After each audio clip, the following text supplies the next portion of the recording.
He's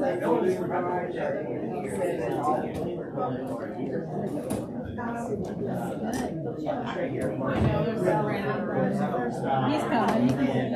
Okay, I just wanted to know if there was anything we could do to improve that or.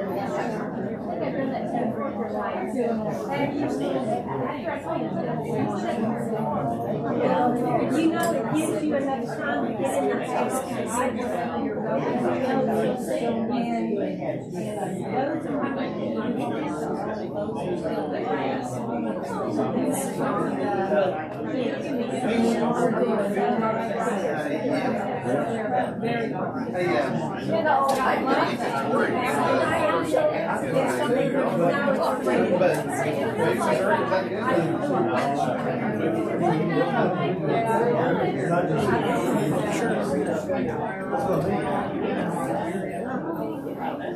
Better than his PowerPoints load up? Yeah, I got the. But I thought something.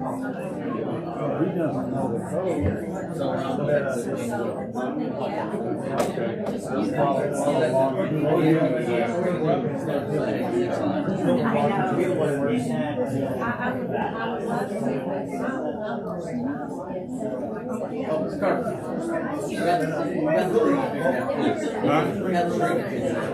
What was it? It was something frozen reset.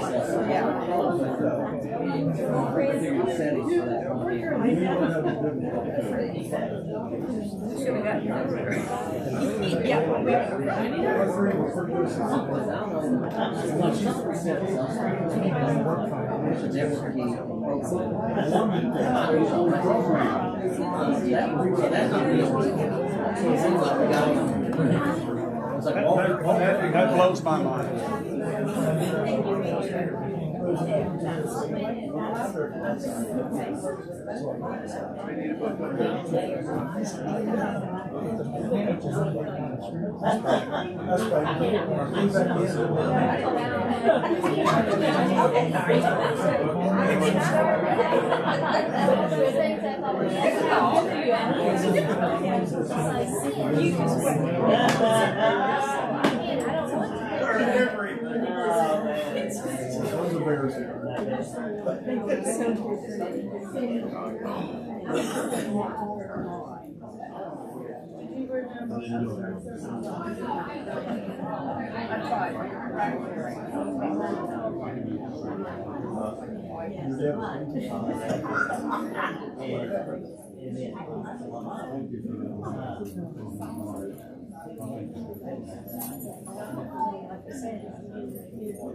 It is real loud on my day. Everybody's trying to think right over. Stay safe. Well, you can easily need that. She wanted to know.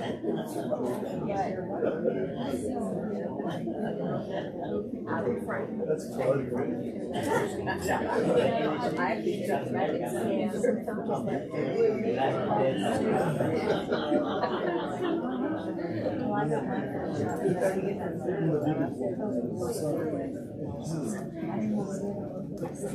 You don't have everybody should play against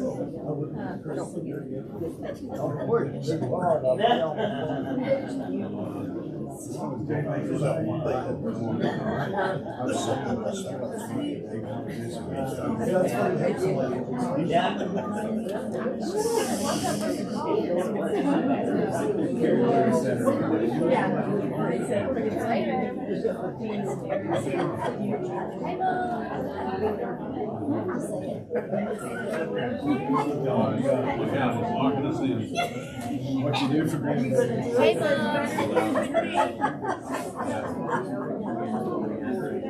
Oh, no. Good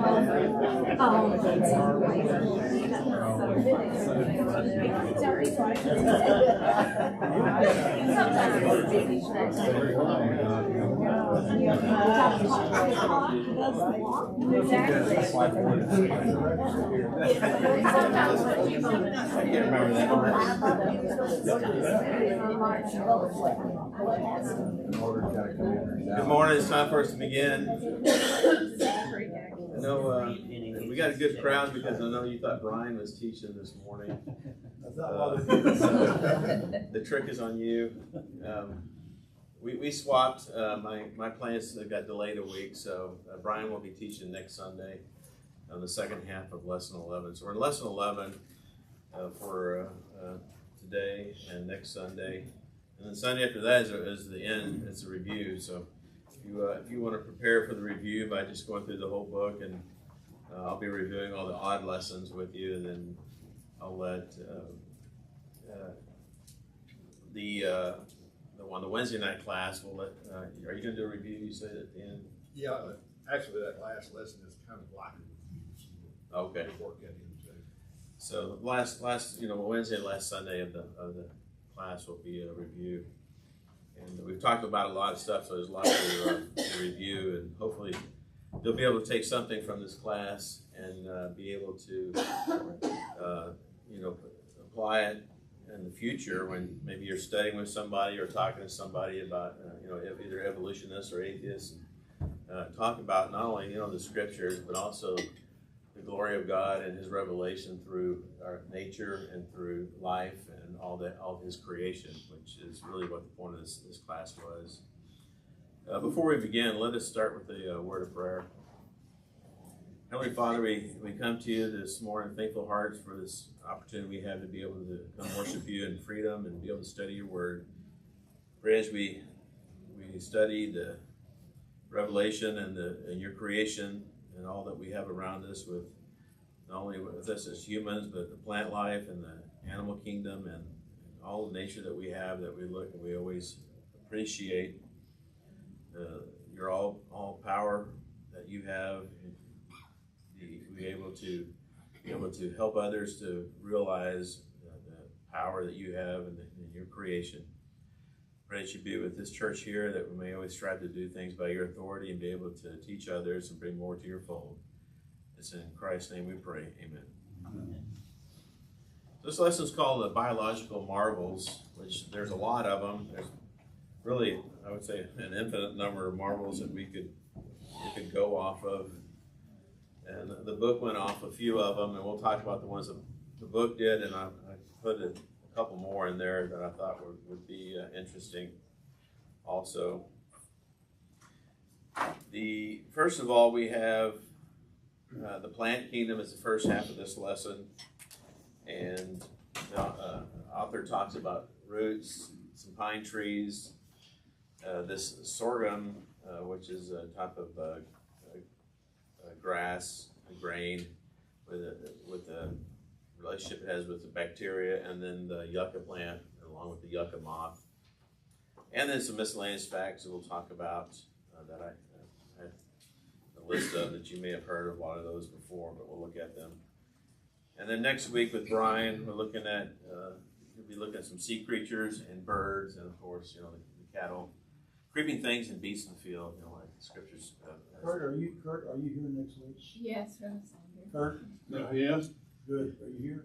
Yeah. I'm gonna be calling on you quite a bit. I'm Oh, gonna get the birds. Next week. oh, okay. He's a bird. Just be ready. So what does the Bible say about the plant kingdom? Is there anything said in the scriptures about plants? How about when He created it? When do we have that? Genesis. Okay. Third day. Yeah, day 3. Very good. I know there's a song attached to that somehow. I'm memorizing that. But if you turn to Genesis chapter 1, let's look at a few passages here. Genesis 1, start with verse 11. It says, "And God said, let the earth bring forth grass, the herb yielding seed, and the fruit tree yielding fruit from its after its kind, whose seed is in itself upon the earth, and it was so.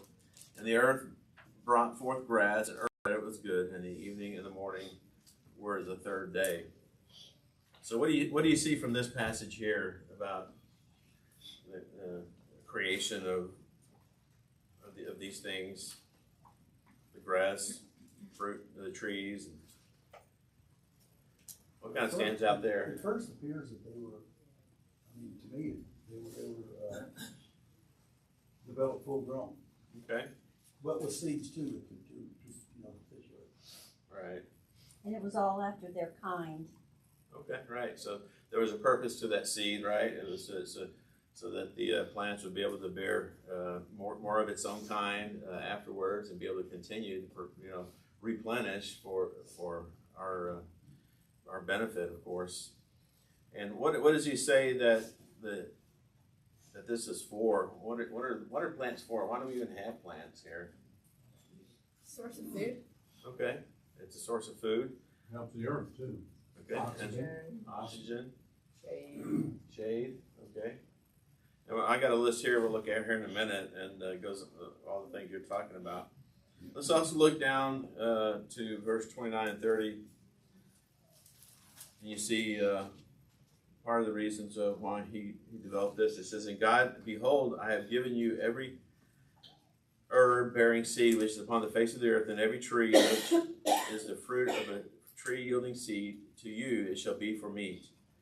And to every beast of the earth, and to every fowl of the air, and to everything that creeps on the earth, wherein there is life, I have given every herb for meat." And it was so. So, one of the primary reasons was for food for all of us is to have the plants. And what we find out later, right after the flood in Genesis, that the animal kingdom was available there also as food, and as our relationship with the animal kingdom changed a lot after the flood, which is kind of, I always thought was kind of interesting about how much changed after the flood. So let's look at what the author in the book talked about first, and the first one was plant kingdom and roots. Any comments there on the Genesis account before we move on? All right. I know on Wednesday night you talked about, once again, and we talked about it last Sunday, was this irreducible complexity. And anybody want to define that for us again? If there's nothing else that you forget, that you remember, you really should remember that, What is irreducible complexity? If you take out one component, then whatever we're talking about should not work. Right. Yeah. And we It doesn't happen in steps. It happens all together. right. And one of the first things we looked at when we talked about this concept was that remember the bacterium, the flagellum, how it had all these 23 different interacting parts that by themselves, or even one short, it wouldn't be able to support its function, but they all came together. Obviously, showing a designer, like Lee talked about on Wednesday night, was there has to be a designer if there's a design, right? So the root system. Anybody here familiar with roots? Work with roots? They can mess up a sidewalk. Yeah. And the point there, they're pretty powerful, right? They'll go right through concrete. They'll go through your water pipes, whether metal or plastic, and because they're seeking water, right, nutrients, and they're pretty powerful. And you can tell, when you have a big tree, and over time, the roots they'll go seeking, and they do what they do. Whether you build a house or a sidewalk next to it, it's going to do what it does. It has several purposes here. Obviously, it controls the water and the nutrients that are needed for the plant or the tree, and it helps anchor the plant. Some of them are better at anchoring than others. We had the tall pines in Virginia, and anytime it was wet and there was a hurricane came through, those pines would fall over, the root ball and all. So it wasn't a great anchor, but that was part of the design, was that for it to be able to collapse and thin out the forest and things like that. It's a conduction to the main shoot, and it's probably propagates, vegetation, provides food for us, and it also helps keep the soil together, right? It helps prevent erosion, right? So it has a lot of purposes, and when you think about it, how, when God, designed these things and the plants, and it had a lot more purposes just than what we see on the surface, and we think, oh, there's an apple tree providing apples. Well, it's doing a lot more for us, and a lot for the environment, for the earth, than what it appears. Any insight on roots? Anybody wants to add? A lot of roots are food. Mm-hmm. Yep. They are. So they're a source of food as well as the fruit above the earth. And medicinal properties too. Right. Yeah. And you can probably find that it's true with every part of a plant. And some plants that have all three of those components. Food, medicinal purposes, and also the protecting of the environment. All right, let's look at the pine trees. The author talks about these three different pines: the ponderosa pine, the lodgepole pine, and the white bark pine. What did you see here about this ponderosa pine that the author talked about? But it's fire resistant, and when it does have fire, the seeds, pine cones open up and reseed the ground. Okay, so it's resilient to fires, and part of it has to do with the bark and the shedding of the bark, and it's able to still spread the seeds, and the needles help protect the buds also. I was looking up a little bit of ponderosa pine, and there's a protection with the buds, with the needles and things like that. So all those things that are in the pine trees that you see, have a protection capability, and usually fires will leave back some remnant where it doesn't destroy the whole tree, but it leaves behind the seeds that have been protected so that it can obviously replenish. Same with the lodgepole pine. The heat actually activates the cones to spread the seed and to help repopulate it. And it's actually that's the trigger for it is the heat. And what about the white bark pine?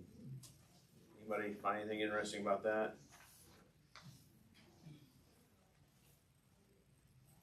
Provides interesting seed. Well, for the bird you have there, we saw that. I have shots of that bird 3 or 4 years ago at the base of the Rocky Mountains in those pines. They were eating seeds all over the place. It's a beautiful bird. Right. Just a little bit smaller than a streamlined pigeon. Beautiful bird. They're all over it. Right, and so the tree provides the food for the bird, and what does the bird provide for the tree? It helps be able to spread the seed and help keep it it alive and help keep it spreading throughout the forest. And it is a good symbiotic relationship between those two. And you'll find lots of other examples of these symbiotic relationships between an animal and plant kingdom and what they do and their purpose. You think about the bumblebees and flowers and all these other creatures that are out there that help. Cross-pollination and pollination and all these things. So it's pretty amazing how they all interact and are required or needed. I saw a billboard the other day that said, Noah, why 2 mosquitoes? Why did you say 2 mosquitoes? And then I started thinking about it. I said, well, then the bats wouldn't, have any food, and then you could lose your bats. And just, if you think about it, the impact would probably be pretty bad, even though they're annoying, Any comments on the pine trees? This idea of the bird and the bird and the symbiotic relationship with the pine tree, that gives difficulty, to the evolutionists because they come first. It goes back to that idea of what came first, the chicken or the egg. Right. And one of them had to come first under their way of thinking. They had to progress, but we understand through God creating that it all arrived at the same time with this plan, this design that God had built into it. So there wasn't any reason for us to have to wonder which come first. Exactly. Talking about the pine tree, Ian and I several years ago backpacking out in New Mexico, scout ranch, and they were just telling us about the large toe pine, you know. And I thought that was just amazing that it won't reproduce until there's a fire, because it takes a fire to have it release the seeds, and you know, that's just amazing, because you know, man wants to try to keep fires from happening, you know, forest fires and stuff, but without those fires, that tree's not gonna reproduce. But when we do have fires, and they just happen to have a fire the year before out there, and so there's several burned areas, but you know, you can see little pine trees popping up, you know, and stuff. So it's amazing how, you know, God made a way for, after a fire that, you know, gets rid of everything's charred, that there's life that comes up out of that. Yeah, and it happens pretty quickly there. Yeah. And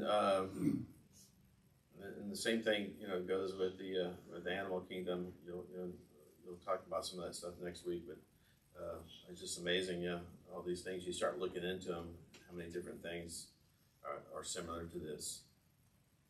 All right, anything else on pine trees? I got to thinking, maybe you could help. I guess Noah brought vegetation on board. I mean, or I'm trying to figure out how was the world repopulated with plants? Well, I never thought about it, but I would think that they would be able to survive. You know. I mean, they have to have some food, I know that, but I never thought about that. It's I don't think there's any evidence that he brought any plants on board. But the seeds in the plant, I don't know. Maybe they could have survived the water. That's a good question. Anybody have any thought about that before? We see floods today, you know, that not too long after the floods are gone, we see the vegetation begin to come back. Mm-hmm. I know that was for a much more extended time than what we normally see. And much more expensive. Right. It wasn't like seeds could float from another part of the world. The whole world was covered. I just was thinking about that. Yeah, that's one of those things that, you know, I'm not sure. When they drain reservoirs, it's been there for years, plants start growing immediately. Once the sun hits it, it's gonna start growing. Right. One of the most beautiful sights I remember seeing in Hawaii was beautiful flowers growing out of hardened lava. Mm-hmm. I mean, I don't think I've ever seen that before. I know in New Mexico, we lived there for a while, and that one of the biggest lava fields there, the lava rocks are up there, and the highest concentration of rattlesnakes are in that part of New Mexico. But I don't remember seeing any flowers. We were always worried about, you know, if we had to jump out of an airplane above it, you know, worried about the lava rocks, and then you worried about the snakes. Is there a reason why the snakes would be I don't know. I guess there must have been plenty of food for them and a lot of protection, but it was really a large population. They're reptiles and they're cold-blooded. The lava rocks are warm and they absorb sunlight, so they would attract them. and Hawaii doesn't have snakes, so maybe that's why it has plants. Right. All right. Anybody familiar with sorghum? I had no idea what it was. I'm not a cook. Like molasses. When you make molasses out of it. Oh, really? Okay. It seems to be like a grain and provide food. It says it feeds more than 500 million people in 98 countries. They also use it for biofuel. You know, when they try to produce it really quickly, and it's not as nutritious, but they will use it for biofuel, which I assume is like ethanol type. It responds in conjunction with the microbial life in the soil surrounding its root mass, and it will actually change the environmental conditions around its roots, and will actually work with bacteria to help preserve it during drought and really dry areas. Here, the last quote says, it resulted in an altered composition of soil bacteria. The modified bacterial community facilitated an increase in root mass that helped it handle the challenges of drought. So it's often in those type of areas where you'll find that it actually starts to, you know, adapt in the soil and uses the bacteria to help preserve it and still be able to survive. And then the next one was this the yucca plant and the yucca moth. The yucca plant uses its only pollinator, and without the plant, the moth would lose its food source. And the thing I read there, I think it's when it blooms and ready to pollinate, that's when the moths come out from other cocoons in the ground, and so they happen at the same time. They do their thing and able to survive. And they go on. I know there's a lot of these plants there in the desert where we used to live. Romans 1:20 says, "For the invisible things of Him from the creation of the world were clearly seen, being understood by the things that are made."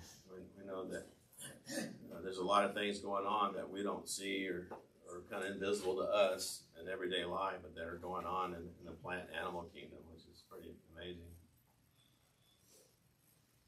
Do you know that there are wasps in figs, and that some of them pollinate figs? Oh, really? I did not know that. I didn't either. I don't fig tree, but still eating. I know we used to have a peach tree, and you had to be careful if you bit into the peach because it could be worms in it. So it's like everything provides food, you know. And this goes back to the question I asked a few minutes ago about what are the plant's purposes and why important. So I have a list here of a few things, and you mentioned a lot of them. One, it's obviously an essential food source for us. God gave it to us for food. Not only for us, but also for the animal kingdom, right? It provides food for them. It provides oxygen, which is necessary for our survival. It helps clean the air of pollutants. It helps with the soil quality. Helps regulate the water cycle. Protects the environment. Essential to medicine. Some plants are essential to medicine. Some are used in many products that we use for different purposes, and also improve mental health.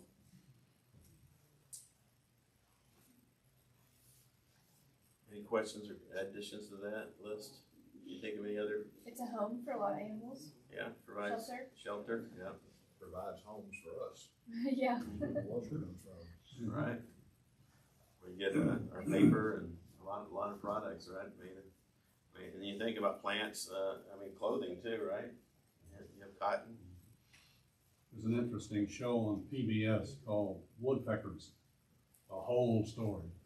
HOLD. If you haven't seen it, you could get it through streaming. But it takes you through about 5-6 species of woodpeckers and what they do, and certain cacti that they live in and what have you.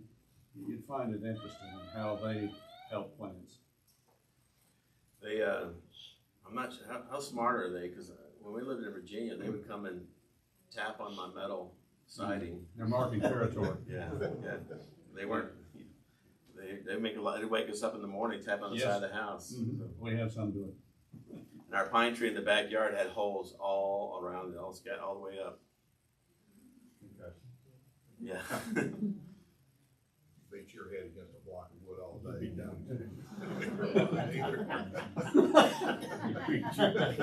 Hey Lee, don't do that. I've been doing it for 12 years. Your new nickname, Woodpecker.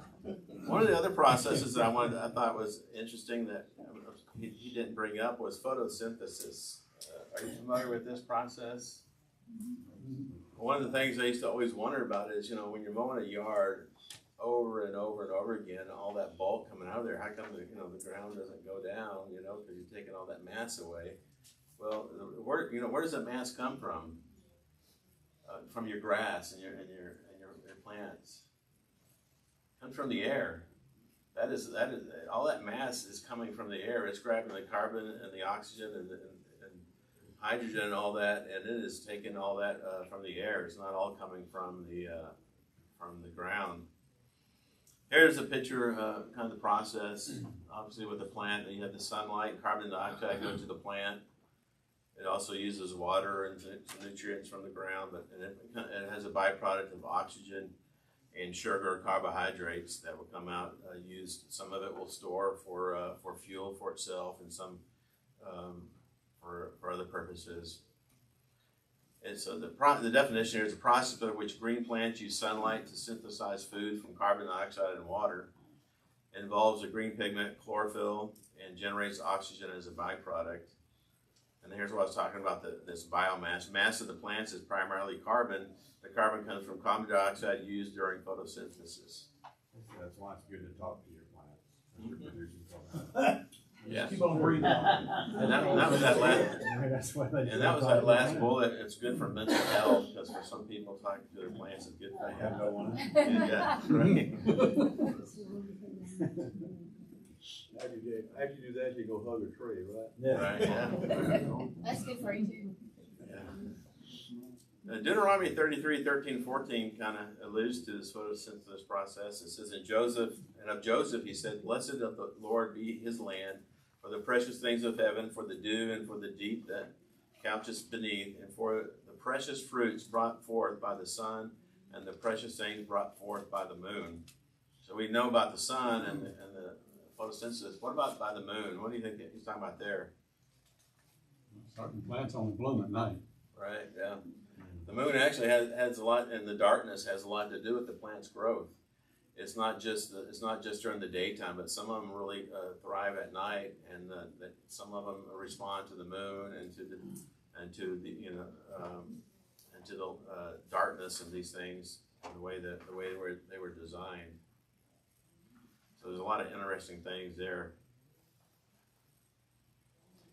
And then this one was a suggestion by Chandler. You recommended me to talk about the pitcher plants.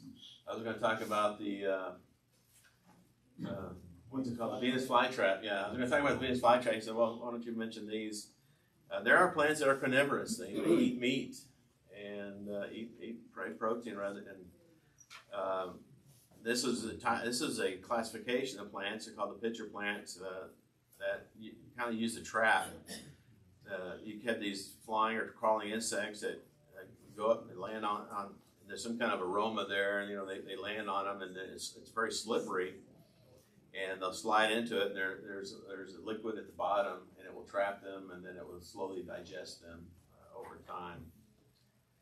And so the walls are covered with this waxy scales or crystals, and it tricks them into thinking that it's a safe place, and they end up falling into it and end up dying and providing food. It's a pretty bad smell that's in there too. Yeah, not bad. Chandler, do you have anything to add on that you know? Nothing relevant. Okay. They go into the details on biology with it. All right, and then the third thing that I grabbed is I thought was interesting is there's going to be a little math involved here. Anybody know where I'm going with this?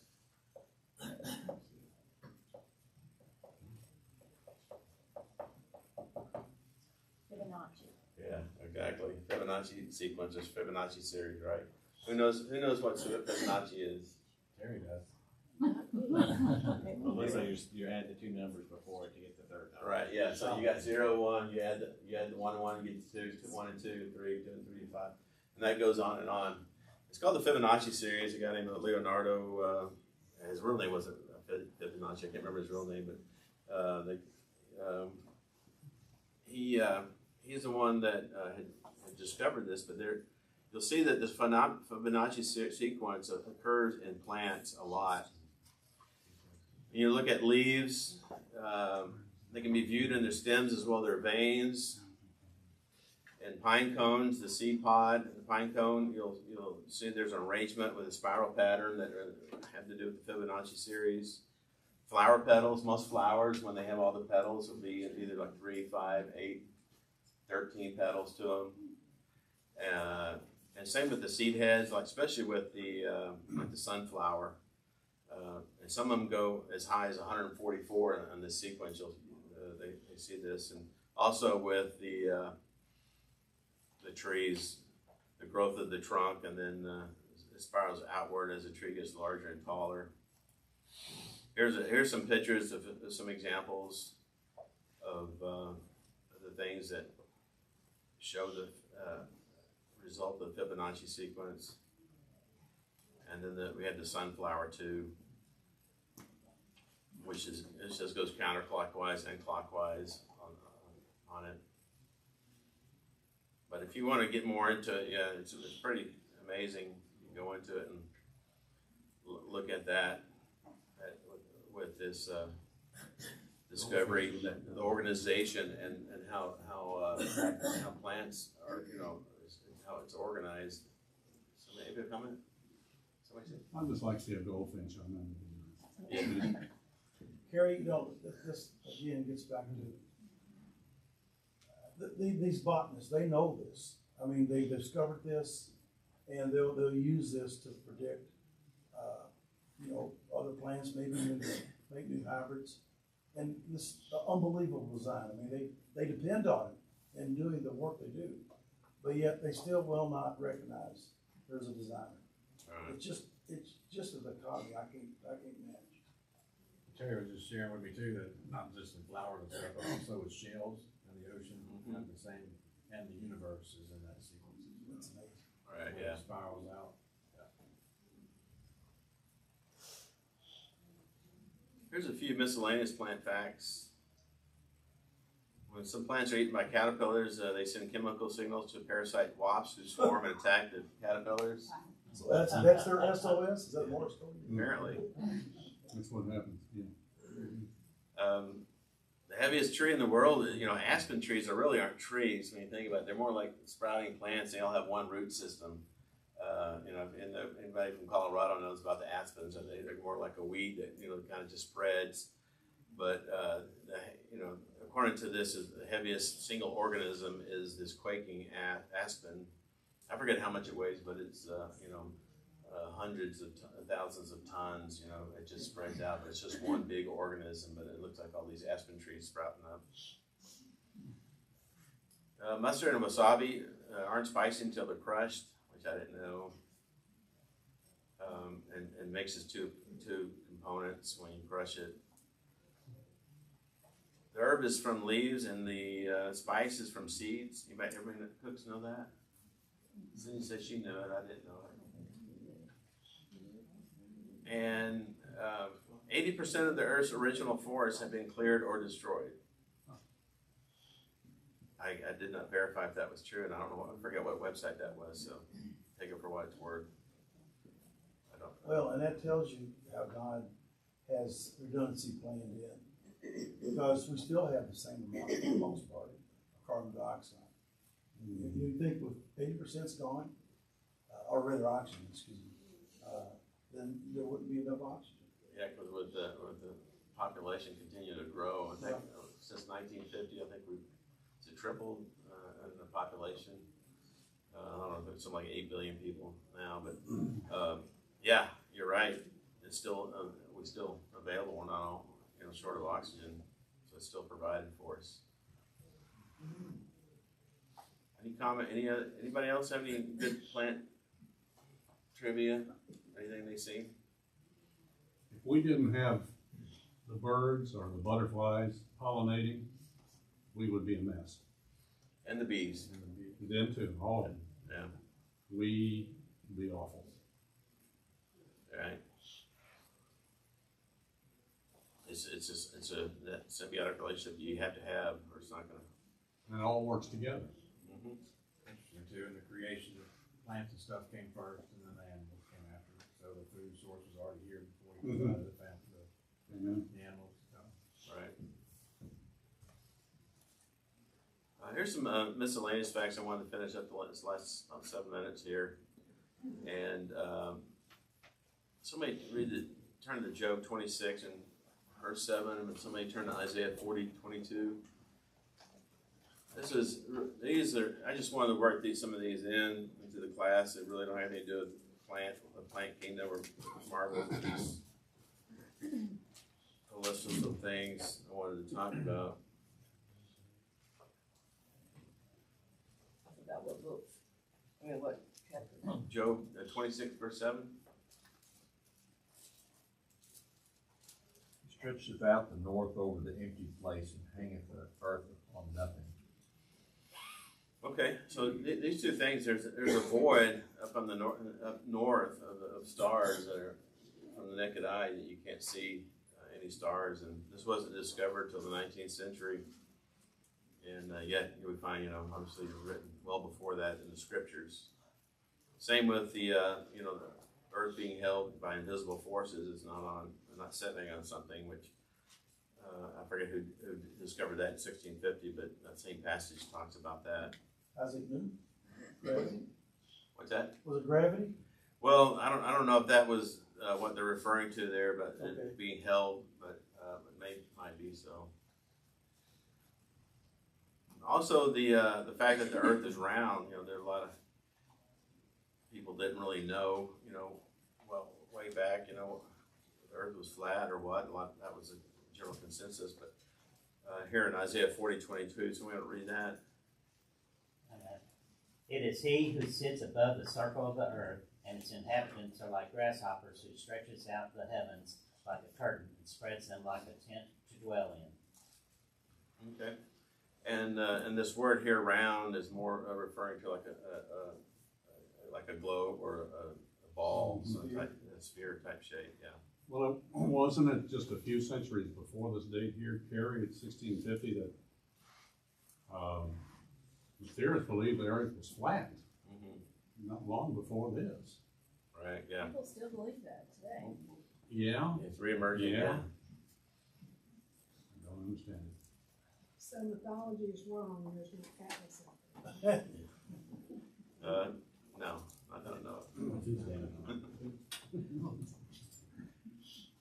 Certain animals carry diseases harmful to man. We know that. The Bible in Leviticus and talks about the clean and unclean animals. There's a lot of error in that in the scientific world, throughout the centuries. Oceans have natural paths. This Matthew Fontaine Maury in 1854 discovered that there were these deep sea currents. Psalm 8:8 talks about that. Somebody has that. We can read that. The birds of the heavens, the fish of the sea, whatever passes along the paths of the sea. Yeah, if you didn't know about the currents of the sea and these deep paths, that wouldn't make sense to you if you read. But it's been in the scriptures this whole time. Didn't they start to use those when they discovered them as the trade routes? Mm-hmm. Right. Yeah, it would help them expedite their trips across the Atlantic or Pacific. This one here, the last one, when God told Noah to build the ark, it was 300 cubits long, the width was 50 cubics, and the height was 30 cubics. This is the best ratio you could have for a floating barge, not for speed, but for a floating barge. And it ends up being the best ratio. And around 1860, somebody built, I think it was called the I forget the name of the ship. There was a ship that was built with this very close to the same ratio. But we see obviously the knowledge of God and being able to design the right ratio for a huge barge, that floating barge that would be what the ark is. Gary, what all this proves is what we see all along. We're just catching up to God's knowledge. And we've learned this in this book with all the details, and trophies, constants we're now learning about. We're still catching up. We know all this, but there's a whole lot we still don't know. We'll never catch up. We're just, we're discovering more and more, but yeah.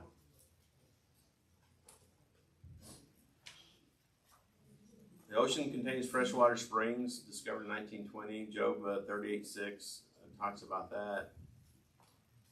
Also in Job, we see that the light can be split up into component colors.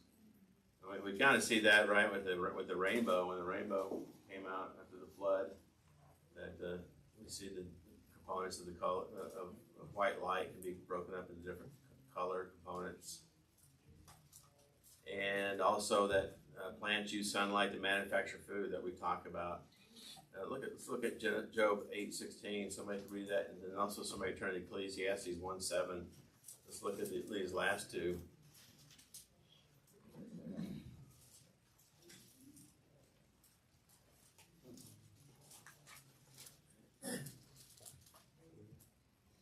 dries before the sun and his shoots spread out over his garden. That's Job. He dries before the sun and his shoots spread out over his garden. Okay, so yeah, the sunlight is very important to the plant's growth, and as you know, the plants they turn towards the sun, right? When they grow, you can tell which they will turn towards the sun during the day and start growing that direction. I've never seen it before, but it's 2 or 3 years ago in Plankerton, there was probably a 3 or 4 acre field that someone planted all sunflowers. And it was gorgeous, but it's interesting. I drive to work in the morning and they'd be this way. You come home and they're facing back. I mean, they just follow the sun as it goes. And it's really, really cool to see a whole, big field of them. Yeah, they do those over in Germantown Parkway. They still do have that ones up there. I know we used to drive from Bartlett. We drive by that all the time and notice that. Yeah. Ecclesiastes 1:7. Anybody get that?